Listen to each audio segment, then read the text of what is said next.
Hello दोस्तों, आप लोगों की बहुत सारी कमेंट आई कि भैया एक ऐसा क्वेश्चन बता दो जिस क्वेश्चन में हम लोगों को सॉल्यूशन से ज़्यादा तो ये बताना होता है कि इसमें थ्योरी कितनी लिखनी है। जैसा कि यही क्वेश्चन आपको दे रखा है, इसमें हम लोगों को सॉल्यूशन बड़ा ही कम करना पड़ता है, पूरा का पूरा आंसर थ्योरी के रूप में लिखना पड़ता है। मैं दिखाता हूँ कैसे।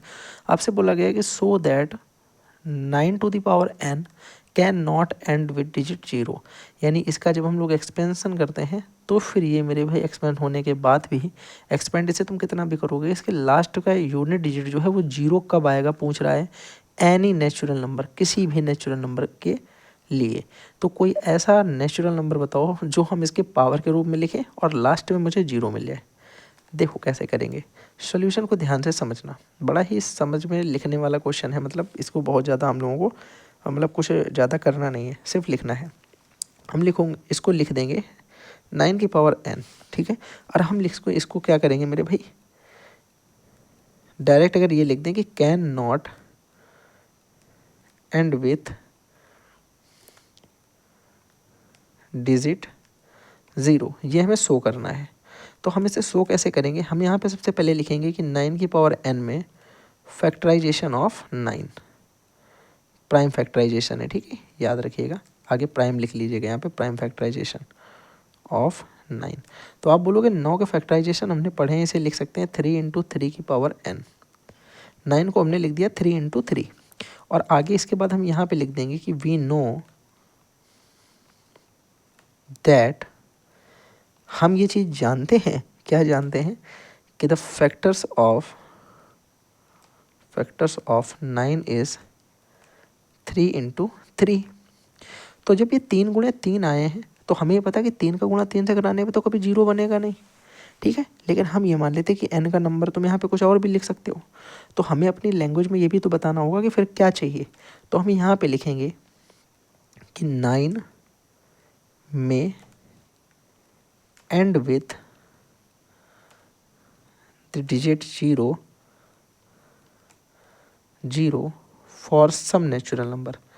कुछ नेचुरल नंबर पे हम मान रहे हैं कि ये 0 हो सकता था, लेकिन कब, अब यहाँ पे ये चीज़ देखना, नीचे आ जाता हूँ मैं थोड़ा सा। कब हो सकता है, इफ़, यदि 5 मेरे भाई मस्ट बी इन फैक्टराइजेशन, और वो भी विद ए इवन नंबर। ये लैंग्वेज आपको लिखनी पड़ेगी, मैं भी हिंदी में भी इसको समझा दूंगा क्या होगा। तो ये आपको लिखना होगा, ठीक है। उसके बाद हम यहाँ पे लिख दें कि विच इज़ नॉट प्रेजेंट। तो फाइनली फिर हम लास्ट में लिख देंगे कि there is no natural number n for 9 to the power n, which, यहाँ पे विच लिखना, which 9 to the power n ends with 0। अब समझो इसका मतलब, हमने लिखा कि 9 की power n can not and with 0, digit 0, ये हमें हेंस करना था, प्रूव करना था। तो हमने लिखा 9 की power n is the prime factorisation of 9। तो अगर उसके प्राइम फैक्टराइजेशन अभाज्य गुणनखंड करें तो आता है 3 गुणे 3 की पावर n। तो हमने यहाँ पे लिखा कि we know that factors of 9 is 3 into 3। हम जानते हैं कि जो 9 के फैक्टर हैं वो 3 गुणे 3 है, 9 के गुणनखंड 3 गुणे 3 है। हमने लिखा कि 9 में एंड विथ द 0, मैंने कहा 9 जीरो के साथ में, ये नहीं मैं बोल रहा हूँ कि नहीं हो सकता, मैंने बोला में मतलब हो सकता है। मैंने कहा 9 में एंड विथ डिजिट 0, ये 0 के साथ एंड हो सकता है। फॉर सम नेचुरल नंबर, कुछ नेचुरल नंबर के लिए। इफ़, अगर, मतलब ये हो सकता है पर अगर, if 5 must be in factorisation with even number, अगर इसके फैक्टराइजेशन में कैसे भी करके 5 आ जाए और एक इवन नंबर आ जाए। बड़ा प्यारा, बहुत प्यारा कॉन्सेप्ट है ये। मैंने कहा इसके फैक्टराइजेशन में एक तो 5 आ जाए और कोई भी एक इवन नंबर आ जाए, क्योंकि दुनिया का कोई भी इवन नंबर 5 के साथ जब भी मल्टीप्लाई होगा एक 0 ज़रूर देगा, एक 0 ज़रूर देगा। तो इसीलिए हमने लिखा कि यहाँ पे भैया क्या चाहिए हमें, एक तो मस्ट 5 जरूर होना चाहिए, 5 मस्ट बी, और साथ ही साथ में in factorisation with a even number, एक इवन नंबर के साथ में, विच इज़ नॉट प्रेजेंट, जो कि हमें नहीं दिखाई पड़ रहा, क्योंकि हमें तो सिर्फ 3 इंटू 3 दिख रहा है। इसमें तो ना तो 5 है ना तो कोई इवन नंबर है।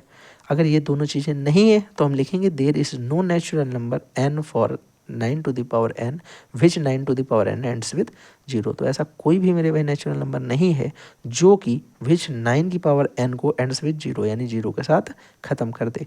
तो ये एक ऐसा क्वेश्चन आता है मेरे भाई जो पूरा का पूरा आपने देखा थ्योरी पे बेस्ड है, सब कुछ लिखना है एवरीथिंग। और ये क्वेश्चन मेरे भाई अच्छा खासा आता है 2 से 3 नंबर में, अच्छा खासा 2 से 3 नंबर में आता है। तो इस टाइप के क्वेश्चन आपसे पूछे जाते हैं, इसके लिए भी तैयार रहिएगा। मैं आपको सारी तरीके के एग्जाम्पल्स और क्वेश्चन करवा दूंगा। फिर मिलूंगा अगली वीडियो के साथ में। ये काफ़ी ज़्यादा शॉर्ट थी भाई, 6 मिनट में मून ख़त्म कर दिया। और इसमें कॉन्सेप्ट भी आपको समझ में आ गया कि अगर हमें कहीं 0 चाहिए तो वहाँ पे 5 और इवन नंबर होना ही चाहिए। चलो फिर मिलेंगे अगली वीडियो के साथ में, तब तक के लिए thanks for watching and bye bye.